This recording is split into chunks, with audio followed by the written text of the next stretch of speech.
회개하고 돌아온 백성들에게 주실 복이 얼마나 크고 놀라운지 하나님은 우리에게 즐거워하고 기뻐하라고 명하십니다.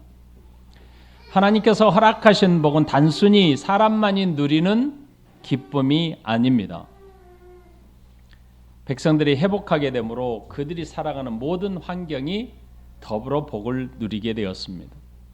땅과 소출 그리고 짐승들까지도 하나님은 기뻐하고 즐거워하라고 합니다.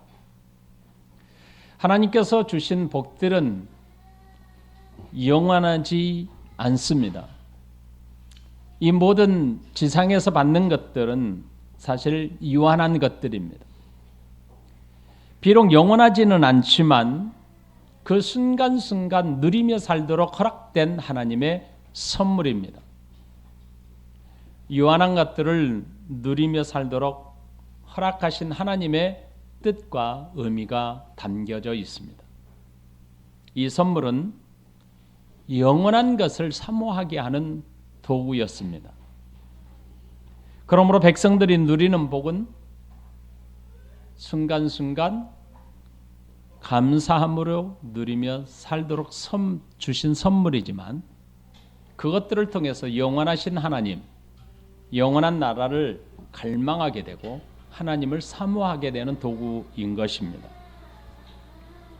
나의 모든 삶의 환경은 하나님께 돌아오는 그때부터 시작되게 되고 회복되는 것이 시작되게 될 것입니다. 하나님께서는 이른 비와 늦은 비를 내리심으로 땅을 비옥하게 하실 것이고 이로 인하여 땅은 풍성한 소출을 내게 될 것입니다. 그 결과 짐승들은 먹을 것이 풍부하게 되어 번성하게 될 것입니다. 이 모든 환경의 변화는 사람이 하나님께 돌아옴으로 시작된 것입니다. 나의 모든 일상의 삶이 회복되었다는 것은 무엇을 뜻합니까? 바로 하나님을 향한 나의 신앙의 회복이 시작되었다는 증거가 되는 겁니다. 그러므로 백성들은 기뻐하고 즐거워하게 됩니다. 왜냐하면 기뻐하고 즐거워할 수 있는 모든 일상을 회복하시는 그 근원이 하나님께 있기 때문입니다. 그러므로 우리는 영적인 삶과 일상의 삶의 우선순위가 분명해져야 합니다. 나의 환경이 변화가 된 후 하나님을 섬기겠다는 생각을 해서는 안 됩니다. 하나님을 바르게 섬기는 자세가 먼저 되어야 합니다. 하나님의 백성들에게 지금 필요한 것은 물질의 복이 아니었습니다. 하나님을 바르게 섬기는 신앙이 회복되는 것이 먼저였습니다. 그때야 비로소 그들의 삶에 복이 넘치게 되는 것입니다.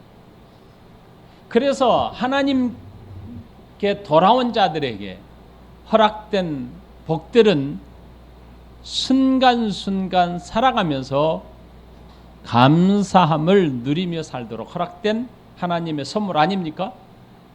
그 선물은 단순히 육신의 즐거움과 평안을 누리는 것 이상이었지요. 그것은 바로 영혼을 사모하게 하시는 하나님의 도구였습니다.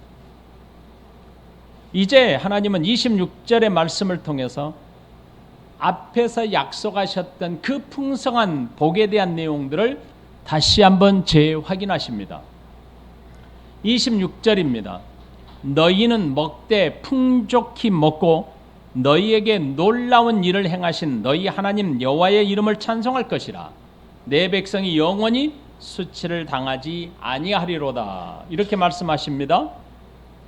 하나님은 백성들로 하여금 배불리 먹을 때까지 먹을 것이라 하십니다. 만족하게 될 것이라고 하십니다. 그래서 그 일로 인해서 하나님을 찬송하게 될 것이다 라고 하십니다. 너희는 먹되 풍족히 먹고 라는 말은 배부를 때까지 계속해서 먹을 것이라는 뜻입니다. 이 말은 곡식 창고에 먹을 것이 떨어지지 않게 된다는 의미입니다. 백성들은 배불리 먹고 만족하게 될 것입니다. 부족함이 없게 하시는 하나님을 경험하게 될 것입니다. 백성들로 배불리 먹도록 모든 환경을 허락하신 분이 하나님이라는 사실을 알게 될 것입니다. 하나님께서 백성들을 위해 놀라운 일을 행하심으로 풍성하게 누리게 되게 이 사실을 저들은 경험하며 감사함으로 누리게 될 것입니다. 하나님의 큰 일을 누리게 된 은혜의 백성들은 하나님을 찬송하게 됩니다. 백성들은 자신에게 행하신 이 놀라운 기이한 일들을 경험하게 되므로 하나님을 감격적으로 찬송하게 될 것입니다. 이것은 의무적인 찬송이 아닙니다. 하나님이 허락하신 이 모든 일들을 경험하게 된 백성들은 감격에 사로잡혀 형식적이고 가식적인 찬송이 아니라 마음을 다하여 드리는 예배의 찬송입니다. 그동안 백성들에게는 하나님께 드릴 소제와 전제가 사라지지 않았습니까? 재물이 없어서 예배가 중단되었었습니다. 하지만 이제는 달라졌습니다. 일상의 삶 속에서 누릴 수 있는 모든 것들이 풍성하게 회복되었습니다. 그러므로 회개하고 돌아온 백성들이 드리는 이 찬송은 가식적이고 형식적인 것이 될 수 없게 됩니다. 진실한 예배자로 서서 하나님께 나아가게 된 것입니다. 그런 백성들을 향하여 하나님은 이렇게 약속합니다. 수치 당하는 것을 내가 영원히 원하지 않는다라고 말씀하십니다. 백성이 영원히 수치를 당하지 아니하리로다. 이 약속은 사실은 금식일에 하나님의 백성들이 함께 모여 있을 때 제사장들이 하나님께 회개하며 기도했던 내용입니다. 제사장들은 이렇게 기도합니다. 여호와여, 주의 백성을 불쌍히 여기소서. 주의 기업을 욕되게 하여 나라들로 그들을 관할하지 못하게 하옵소서. 이렇게 기도했었지 않았습니까? 하나님은 백성들의 기도에 응답함으로 수치를 영원히 당하지 않게 하겠다라고 응답의 약속을 하셨습니다. 심판의 도구로 사용되었던 북방의 군대는 더 이상 필요하지 않게 되었습니다. 백성들을 침략하여 조롱하던 그들로부터 더 이상 모욕을 당하지 않게 하시겠다는 분명한 약속입니다. 하나님은 27절에서도 이 약속은 반복되도록 하십니다. 27절입니다. 그런즉 내가 이스라엘 가운데 있어 너희 하나님 여호와가 되고 다른 이가 없는 줄을 너희가 알 것이라. 내 백성이 영원히 수치를 당하지 아니하리로다. 하나님은 백성들과 함께 하심에 대한 강력한 의지를 계시하십니다. 지금까지 백성들 가운데는 재앙만 가득했지 않았습니까? 하나님에 대한 불신이 가득했습니다. 그 결과 저들에게는 두려움이 엄습했습니다. 선지자의 외침은 모두 다가 두려움과 무서운 말씀만으로 가득 찼습니다. 가식적이고 형식적인 믿음으로 살고 있었지 않았습니까? 그런 백성들에게 하나님은 일괄되게 처음부터 끝까지 돌아오라고 촉구하셨습니다. 돌아온 백성들에게 모든 일상이 회복될 것이다. 그것뿐만 아니라 하나님을 예배하되 풍성하게 될 것이다 라고 말씀하십니다. 하나님과의 관계가 최고의 절정에 이르게 될 것이고 백성들의 삶은 영과 육이 풍족하게 될 것이라고 약속하셨습니다. 이제 하나님은 백성들에게 놀랍고 큰 약속을 허락하십니다. 아마도 타락한 백성들 이후에 타락한 이후에 가장 큰 약속을 백성들에게 허락하십니다. 그것은 내가 이스라엘 가운데 있어 라고 하셨습니다. 하나님께서 백성들 가운데 있겠다고 하신 말씀은 신구약 성경 진리 중에 핵심입니다. 하나님께서 이스라엘 가운데 있겠다는 말씀은 백성들과 함께 거하시겠다는 뜻입니다. 이 말씀은 백성 공동체가 하나님께서 거처가 될 것이라는 뜻입니다. 성경은 이를 분명하게 약속하고 있습니다. 하나님은 백성들과 함께 거하시겠다는 증거를 위해 성소를 지으라고 하셨습니다. 출애굽기 25장 8절에서 내가 그들 중에 거할 성소를 그들이 나를 이어 짓되라고 말씀하십니다. 하나님의 백성들 가운데 거하시겠다는 상징적인 장소가 바로 성소였습니다. 솔로몬 시대에서 그 성소가 성전이 되었지 않았습니까? 하나님께서 백성들과 함께 하시겠다는 약속이 성전을 거쳐 삼으심으로 이어져 온 것입니다. 여기서 우리는 이런 질문을 할 수 있습니다. 아마도 이런 질문이 필요하겠습니다. 하나님께서 백성들 가운데 직접 거하시면 안 될까요? 오늘 신약의 성도들, 우리 안에 하나님이 거하시는 것처럼 구약 백성들에게도 직접 거하시면 안 되는 이유가 무엇일까요? 성소와 성전에 거하시겠다고 하신 이유가 무엇일까요? 이런 질문을 우리가 반드시 해야 되고 이 질문에 대한 답이 우리에게는 신앙생활하면서 필요합니다. 이 질문에 대한 가장 확실한 답변은 사람의 죄에 있습니다. 하나님은 거룩하십니다. 사람은 죄가 있는 상태에서는 거룩하신 하나님을 감당할 수 없습니다. 죄인이 거룩하신 하나님 앞에 설 수 없기 때문입니다. 불이 종이를 태우듯 거룩은 죄와 함께 공존할 수 없습니다. 죄가 있는 상태에서 하나님을 마주 대할 경우 그는 필시 죽임을 당합니다. 누구든지 구속함, 곧 속죄함을 받지 못한 상태로 거룩하신 하나님께 나아가는 그 즉시 그는 그 자리에서 죽임을 당하게 됩니다. 출애굽기 33장 20절 또 이르시되 내가 내 얼굴을 보지 못하리니 나를 보고 살 자가 없음이니라. 여러분 선지자 이사야를 아십니까? 그는 천상에 계신 하나님의 임재의 징조를 보기만 하고서도 죽게 되었다고 하소연했습니다. 그는 하나님의 보좌를 보았습니다. 성전의 옷장으로 가득한 것을 보았습니다. 그리고 천사들이 얼굴을 가리고 하나님을 찬송하는 모습을 보았습니다. 그리고 성전에서 연기가 가득한 것을 보았습니다. 그리고 그는 이렇게 외쳤습니다. 이사야 6장 5절 그때 내가 말하되 화로다 나여 망하게 되었도다. 나는 입술이 부정한 사람이요 나는 입술이 부정한 백성 중에 거주하면서 만군의 여호와이신 왕을 배었음이로다 하였더라. 사람이 직접 하나님을 만날 수도 뵐 수도 없기에 하나님은 사람들에게 간접적으로 임재하는 장소를 세우게 하신 겁니다. 간접적인 임재의 장소는 바로 성소와 성전이었습니다.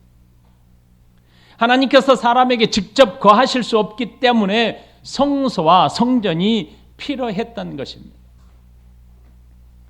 하나님께서 백성들과 함께 하시겠다는 약속을 지키기 위해 제한된 공간인 성소와 성전을 하나님이 사용하신 겁니다. 이렇게 하나님은 특별한 장소에서만 임재를 나타내셨습니다. 성소와 성전은 하나님과 사람을 중보하는 공간이었습니다. 사람이 하나님께 나아가기 위해서는 반드시 중보의 제사를 통해서만 가능하게 하셨습니다. 그것도 제한된 방식, 정해진 장소에서만 가능하게 하셨습니다. 그것도 직접 보거나 만날 수 없기 때문에 속죄의 방식을 통해서 하나님의 임재를 경험하게 하셨습니다. 그리고 하나님께서 그들 가운데 임재하고 계시다는 것을 알 수 있도록 백성들에게 상징을 보여주셨습니다. 하나님은 백성들과 함께 하신다는 상징을 주셨지요. 그것은 바로 구름으로, 불기둥으로 임재의 상징을 나타내 주셨습니다. 때로는 하나님의 영광이 성전에, 영광의 광채가 가득하게 하셨습니다. 지금까지 백성들은 특정한 장소와 정해진 방식만으로 하나님께 나아갈 수 있었습니다. 특정한 장소는 하나님께서 거주하시는 성전이었습니다. 그리고 정해진 방식은 속죄의 방식이었습니다. 그것은 바로 속죄의 제사였던 것입니다. 그러나 오늘 요엘 선지자는 이렇게 말합니다. 내가 이스라엘 가운데 있어. 정해진 방식과 정해진 장소를 벗어난 것 아닙니까? 요엘 선지자를 통해서 이토록 놀랍고 크고 아름다운 약속을 하신 겁니다. 내가 이스라엘 가운데 있어 너희 하나님 여호와가 되고 다른 이가 없는 줄을 너희가 알 것이라. 거처인 성전에 거하시겠다고 하신 하나님께서 이제는 자신의 백성들 가운데 있겠다고 하신 겁니다. 이제부터 하나님의 백성들을 거처로 삼겠다는 약속입니다. 이것은 참으로 놀랍고 아름다운 약속입니다. 백성들을 거처로 삼고 거주하시는 하나님은 백성들의 하나님이 되시고 여호와가 되시겠다고 약속하십니다. 이 말씀은 무슨 뜻일까요? 바로 우리가 잘 알고 있는 단어인 임마누엘이라는 뜻입니다. 이사야 선지자를 통해서 약속한 말씀이 성취되도록 하겠다는 하나님의 굳은 의지입니다. 이사야 7장 14절 그러므로 주께서 친히 징조를 너희에게 주실 것이라. 보라 처녀가 잉태하여 아들을 낳을 것이요 그의 이름을 임마누엘이라 하리라 하라. 선지자에게 약속한 임마누엘은 예수님의 성육신을 통해서 성취되었습니다. 예수님께서 성육신 하심으로 자신의 백성들 가운데 영원히 함께 사시겠다는 약속을 성취하게 하신 겁니다. 마태복음 1장 23절입니다. 그 이름은 임마누엘이라 하리라 하셨으니 이를 번역한 즉 하나님이 우리와 함께 계시다 함이라.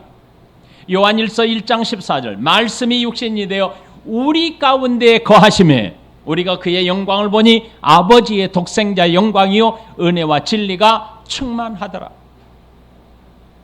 여러분, 예수님께서 단순히 성육신 하심으로 사람들 가운데 거하실 수 있는 것이 아닙니다.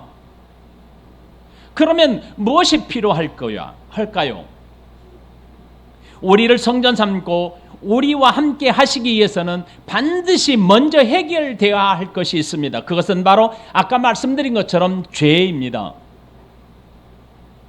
예수님께서 성육신 하심은 죄의 문제를 해결하기 위해서 그렇게 하신 겁니다. 죄의 문제를 해결해야 우리와 함께 영원토록 살 수 있기 때문입니다. 죄가 해결되지 않고서는 거룩하신 하나님이 우리 안에 거하실 수 없는 것입니다.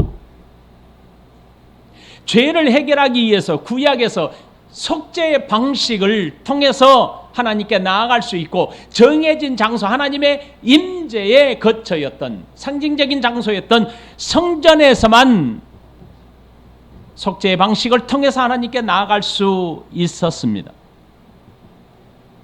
마찬가지로 예수님께서 십자가에서 속죄의 제물이 되시어 우리를 구속하신 겁니다. 바로 구속의 속죄의 방식을 이루시기 위해서 예수님께서 사람의 몸물을 입으셨습니다. 그래서 자신의 백성, 자기 백성을 구원하시기 위해서 이 땅에 오신 겁니다. 요엘 선지자의 약속을 성취하시기 위한 방식은 하나님께서 친히 사람의 몸을 입으시는 성육신이었던 것입니다. 마태복음 1장 21절 이름을 낳으리니 이름을 예수라 하라. 아들을 낳으리니 이름을 예수라 하라. 이는 그가 자기 백성 자기 백성을 그들의 죄에서 구원할 자이심이니라. 예수님은 자기 백성들의 죄를 해결하기 위해 십자가에서 속죄 제물로 자신을 드리셨습니다. 히브리서 10장 10절입니다. 이 뜻을 따라 예수 그리스도의 몸을 단번에 들이심으로 말미암아 우리가 거룩함을 입었는지라. 요한복음 1장 29절입니다. 보라, 세상 죄를 지고 가는 하나님의 어린 양이로다. 로마서 3장 25절입니다. 이 예수를 하나님이 그의 피로서 믿음으로 말미암는 화목제물로 세우셨으니. 예수님께서 속죄하심으로 사람의 죄가 해결되었습니다. 이제 예수님을 믿는 자는 구속 곧 죄사함을 받게 됩니다. 죄가 해결되었기 때문에 드디어 하나님이 그들 안에 거하실 수 있게 된 것입니다. 예수님을 믿는 자를 거처로 삼고 그들 안에 거하심은 구약에서 약속한 말씀이 성취되는 것입니다. 에베소서 2장 22절, 너희도 성령 안에서 하나님이 거하실 처소가 되기 위하여 함께 지어져 가느니라. 요한계시록 21장 3절입니다. 보라, 하나님의 장막이 사람들과 함께 있음에 하나님이 그들과 함께 거하시리니. 이제 예수님을 믿는 사람은 하나님이 거하시는 성전이 되었습니다. 누구든지 예수님을 믿음으로 성전이 되는 것입니다. 그러나 예수님을 믿는 일은 사람의 일이 아닙니다. 성령님께서 하시는 일입니다. 사람에게서가 아니기 때문에 성령님께서 강림하셔야 했던 것입니다. 성령님께서 강림하심으로 우리로 예수님을 자신의 구주로 고백하게 하는 것이지. 예수님을 믿음으로 영접하고 자신의 구주로 고백하는 일은 사람이 하는 일이 아니라, 사람의 일이 아니라 성령님께서 하시는 일입니다. 요한복음 14장 26절, 보혜사 곧 아버지께서 내 이름으로 보내실 성령, 그가 너희에게 모든 것을 가르치고 내가 너희에게 말한 모든 것을 생각나게 하리라. 성령님께서 예수님을 자신의 구주로 고백하게 하고 영접하게 하십니다. 그리고 그들 안에 거처로 삼고 거주하심으로 그와 함께 하십니다. 요한복음 14장 16절과 17절입니다. 내가 아버지께 구하겠으니 그가 또 다른 보혜사를 너희에게 주사 영원토록 너희와 함께 있게 하리니 그는 진리의 영이라. 세상은 능히 그를 받지 못하나니 이는 그를 보지도 못하고 알지도 못함이라. 그러나 너희는 그를 아나니 그는 너희와 함께 거하심이요 또 너희 속에 계시겠습니다. 하나님은 요엘 선지자에게 이 놀라운 약속, 이 언약을 선포하게 하신 겁니다. 하나님께서 백성들이 회개하고 돌아올 때 영원히 수치를 당하지 않게 하시겠다고 약속하게 하셨습니다. 그 언약의 말씀은 임마누엘이 되시겠다는 뜻입니다. 영원히 떠나지 않겠다고 하신 말씀입니다. 이 약속의 말씀이 28절부터 32절 말씀을 통해 이렇게 선언한 것입니다. 하나님께서 믿는 사람들을 성전 삼아서 영원히 거주하겠다고 하신 이 놀라운 약속의 선언입니다. 28절부터 32절 말씀까지 다시 한번 제가 읽어드립니다. 그 후에 내가 내 영을 만민에게 부어주리니 너희 자녀들이 장래일을 말할 것이며 너희 늙은이는 꿈을 꾸며 너희 젊은이는 이상을 볼 것이며 그때 내가 또 내 영을 남종과 여종에게 부어줄 것이며 내가 이적을 하늘과 땅에 베풀리니 곧 피와 불과 연기 기둥이라. 여호와의 크고 두려운 날이 이르기 전에 해가 어두워지고 달이 빛빛같이 변하리니와 누구든지 여호와의 이름을 부르는 자는 구원을 얻으리니 이는 나 여호와의 말대로 시온산과 예루살렘에서 피할 자가 있을 것이며 남은 자 중에 나 여호와의 부름을 받을 자가 있을 것임이니라. 이 놀라운 약속은 믿음으로 나아가는 자에게 성취됩니다. 하나님은 백성들의 일상의 삶이 회복되고 예배가 회복되어 풍족함으로 기뻐하라고 하셨습니다. 이것으로 끝이 아니었습니다. 영원하신 하나님께서 영원토록 너희와 함께 하시는 은혜를 누리게 할 것이라고 하십니다. 오늘 우리에게는 매일매일의 삶 속에서 감사로 풍성한 은혜를 누리며 살도록 하십니다. 그리고 영원토록 우리를 거쳐 삼으시고 우리 안에 계심으로 우리로 영광의 나라의 은혜를 누리게 하십니다. 하나님께서 우리를 성전 삼으심으로 우리 안에 거하시겠다고 선언하고 약속하고 계신 것 아닙니까? 요엘서 2장의 말씀을 간략하게 요약하면 다음과 같습니다.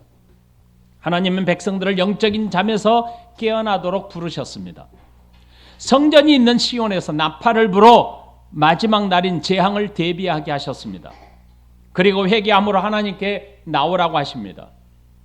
하나님의 부르심에 회개함으로 응답한 백성들은 일상이 회복될 것이라고 하셨습니다. 회복할 뿐만 아니라 풍족한 삶을 누리게 할 것이라고 하십니다. 이것은 유한한 것들을 통해 영혼을 사모하게 하시는 하나님의 선물입니다.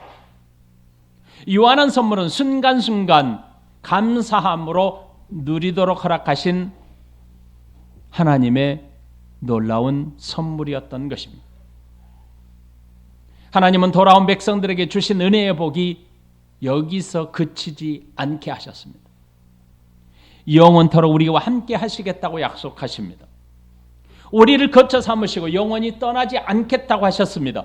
영원히 수치를 당하지 않게 하시겠다고 약속하셨습니다.